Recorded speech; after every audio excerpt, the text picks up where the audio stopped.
Hello everyone. तो इस बार मल्टीवेट आपके लिए लाया है कुछ ख़ास, कुछ अलग ऐसा वीडियो जो आपके लिए बहुत इंटरेस्टिंग होने जा रहा है। तो आज हम बात करेंगे कुछ ऐसे फिज़िक्स के फैक्ट्स की जो आपको हिला कर रख देंगे, बहुत इंटरेस्टिंग है। एंड आई चैलेंज कि आप इनको सुनने के बाद एक बार ट्राई करके ज़रूर देखेंगे। तो without wasting any time let's start the video. तो ये रहा आपके सामने सबसे पहला शॉकिंग फैक्ट। तो अपनी हाइट कितनी है ये तो आपको पता होगा, लेकिन ये पता है आपको कि आपकी हाइट सबसे ज़्यादा दिन में किस वक्त होती है? So right, you are taller in the morning. तो सबसे ज़्यादा आपकी हाइट होती है सुबह के वक्त। और पूरा दिन गुजरने के साथ साथ जैसे जैसे टाइम आगे बढ़ता है आपकी हाइट घटती जाती है और शाम होते होते तक आपकी हाइट होती है सबसे ज़्यादा कम। है ना? It's shocking. तो चलिए अब आपको इसका रीज़न भी बता देते हैं। तो इसका रीज़न क्या है एक्चुअली? जो आपकी बैकबोन है, जो स्पाइनल कॉर्ड है, वो बनी होती है छोटी छोटी बोन्स से जिनको कहते हैं वर्टिब्रे। और इन बोन्स के बीच में होते हैं कुछ सॉफ्ट पैड्स जो कहलाते हैं इंटरवर्टिब्रल डिस्क। और जैसा कि आप जानते हैं कि ग्रेविटी हर किसी चीज़ को डाउनवर्ड्स पुल करती है, तो ग्रेविटी का इफेक्ट आपकी बैकबोन पर भी पड़ता है।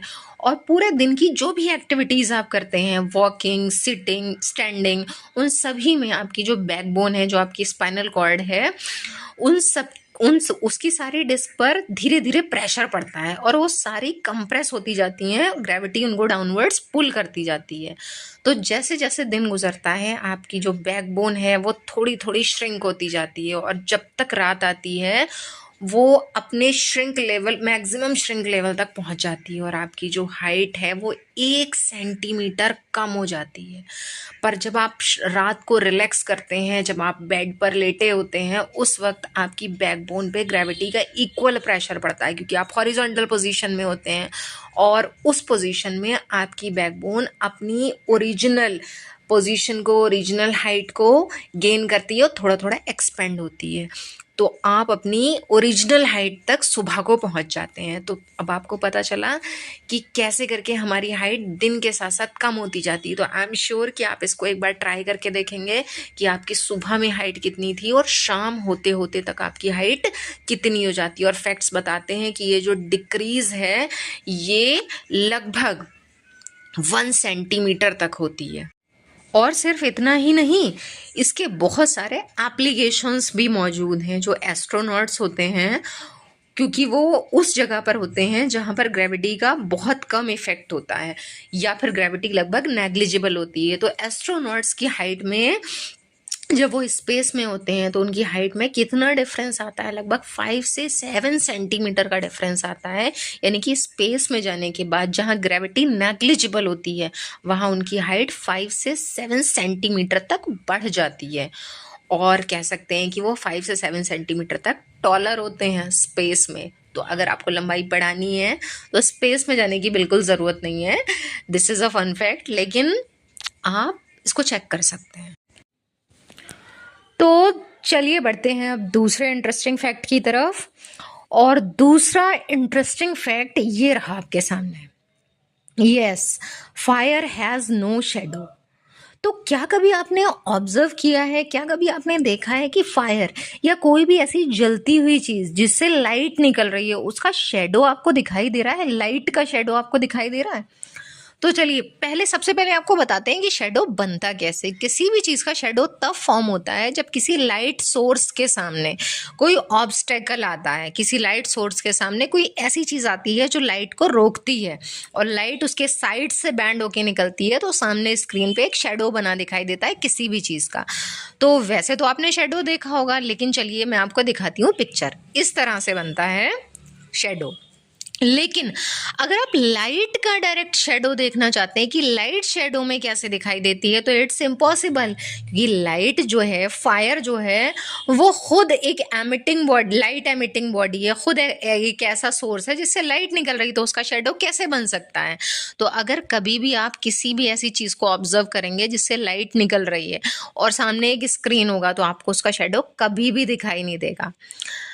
तो अगेन आई एम श्योर कि आप इसको ट्राई करके देखेंगे कि लाइट का शेडो अगर आप ऐसा देखना चाहते हैं तो आपको वो बॉडी तो दिखाई देगी जैसे कि कैंडल दिखाई दे रही है, पर उसके ऊपर जो फ्लेम है वो इनविजिबल हो जाएगी या फिर बहुत ही डिम दिखाई देगी, क्योंकि वो खुद एक लाइट एमिटिंग बॉडी है। And now moving towards our next fact. तो हमारा नेक्स्ट फैक्ट, इंटरेस्टिंग फैक्ट ये रहा आपके सामने। Yes, of course, rainbows are actually full circles. Rainbow देखा है ना आपने? तो जब आपने रेनबो देखा है तो वो कुछ इस टाइप से दिखाई देता है ना। रेनबो का नाम आते ही आपके सामने जो इमेज आती है कि रेनबो होता कैसा है एक्चुअली, तो वो ये वाली इमेज आती है। हर किसी को पता है कि बच्चे ड्राइंग बनाते हैं तो रेनबो को इस टाइप से शो करते हैं। लेकिन आपने सोचा है कि रेनबो ये ऐसा आधा सेमी सर्कुलर फॉर्म में क्यों होता है? तो जो आपको फॉर्म दिखाई देती है, जो आपको रेनबो दिखाई देता है, एक्चुअली वो रेनबो ट्रू रेनबो नहीं है, क्योंकि rainbows are actually full circles. और आपको रेनबो फिर आधा दिखाई क्यों देता है? फुल सर्कल्स हैं तो हम आधा क्यों देखते हैं? उसका भी रीजन है। अब चलिए मैं आपको बताती हूँ उसका रीजन क्या है। क्योंकि रेनबो जब फॉर्म होता है ना, और जहां से आप रेनबो को ऑब्जर्व कर रहे हैं, तो you are standing on earth, और अर्थ का जो सर्कल है उसके सामने जो सन है, उस सन की हम पूरी पोजीशन को ऑब्जर्व नहीं कर पा रहे हैं।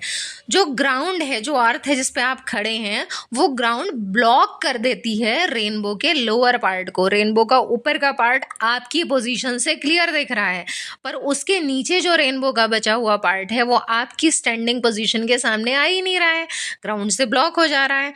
और इसलिए क्या होता है कि हम रेनबो के सिर्फ ऊपर वाले आर्क्स को ही ऑब्जर्व कर सकते हैं। लेकिन अगर कुछ ऐसा हो जाए कि आप ग्राउंड के अलावा किसी ऐसी चीज पर हैं, जैसे एरोप्लेन में या फिर माउंटेन्स पे जिनकी सफिशिएंट हाइट हो और वहां से आप ऑब्जर्व कर सकें, या हेलीकॉप्टर्स में, तो obviously you can see the full circled rainbow. आप उसकी पूरी पोजीशन को, पूरे सर्कल को बहुत अच्छी तरह से ऑब्जर्व कर सकते हैं। तो ये थे ऐसे 3 इंटरेस्टिंग फिजिक्स के फैक्ट्स जिन्होंने आपको सोचने पे मजबूर कर दिया होगा। और वीडियो के एंड होने से पहले ये एक एक्सरसाइज आपके लिए। तो रेनबो के बारे में तो आपने सुना होगा, देखा होगा, पर क्या होता है एक मूनबो? और लाइट तो ट्रैवल करती है, पर क्या डार्कनेस भी ट्रैवल कर सकती है? और मैग्नेट क्या सारे मेटल्स को अट्रैक्ट कर सकता है? तो अगर आपके पास हैं इन सवालों के जवाब तो नीचे कमेंट में बताइए, और अगर नहीं है तब भी कमेंट करिए। In the coming videos I will share many more interesting and incredible facts of physics. और अगर आपको वीडियो पसंद आई तो please like the video, share the video, and for some more interesting videos subscribe the channel Multivate Physics. Thank you.